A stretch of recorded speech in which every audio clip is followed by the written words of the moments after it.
आंनि मुङा खोरोमदाव बसुमतारी।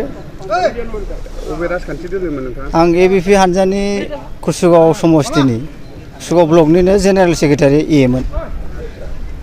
मा जाहोननि थाखाय एबिपि राजखान्थि हान्जाखौ नागारनो गोनां जाखो? एबिपि राजखान्थि हान्जाखौथ' कुसुगाव समस्ति हिसाबै गायसनगिरियाथ' आंनोमोन।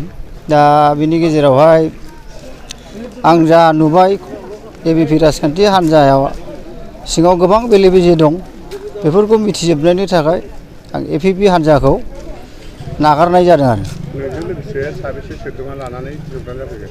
आंजों लोगोसे गोबां सोद्रोमा दं, होमब्लाबो जोंना आङो सिगां सम सावरायनायाव उकिल मुसाहारि सारआ 50 जनल' लाबो होननायखाय 50 जनखौ होफैग्रोनाय जाबाय आरो। बिनि उनाव आरो बेसेबां नांगौ आंनि वार्कार्सफोरखौ आं लासैनो एडजास्ट खालामना होजोबगोन आरो।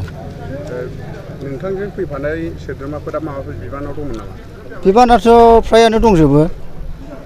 गोबाङानो ओरै आंहा दङ जलाइस्रि प्राइमारिनि प्रेसिडेन्ट सेक्रेटारि, रायखंबारि प्राइमारिनि दं, थुरसिबिल प्राइमारिनिफ्राय दं, भावरागुरि प्राइमारिनिफ्राय दं, ओमफ्राय ओरै गार्डेनफुर प्राइमारिनि दं, आरो माखासेखिनि दंमोन नबिनगर आरो नर्थ बङाइगाव। बिथांमोनहा आं लिंहरनायाव सिगाङावनो एडजास्ट जाखांखाबाय नै फैफिलाव।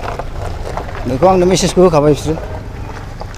नोंथाङा दिनै नैबे जगदान जानाय हाबाफारि लोब्बा लाखिनानै रायजो राजा मा मेसेज हरगोन?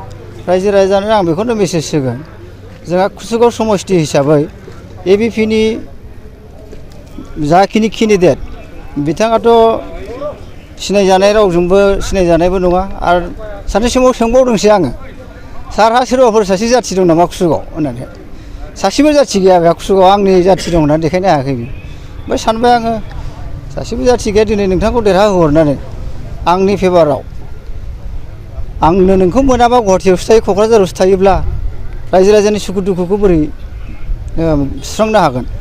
बैफोरनि माखासेखिनि दाय दसफ्राबोथ' दैदेनगिरि हिसाबै आंनावनो फैगोन।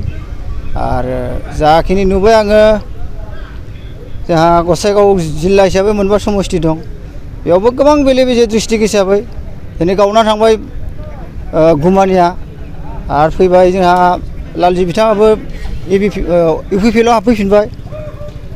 आरो नै साननैसो सिगां श्रीरामपुरनि केन्डिडेट उइलसन किसकु बिथाङाबो उइद्र'सो खालामबाय। देरहानो हानाय केपासिटि गैया, खुनु भाबैबो देरहाया गसाइगाव डिस्ट्रिक्ट हिसाबै। आरो गुबुन गुबुनाव देरहायो देरहाया आं बेखौ बुंनो थाङा, गसाइगावआव खिन्थु सासेबो देरहाया बेखौ आं मिथिगौ आरो रोखा बुंनो हायो आं एबिपि हान्जानिफ्राय।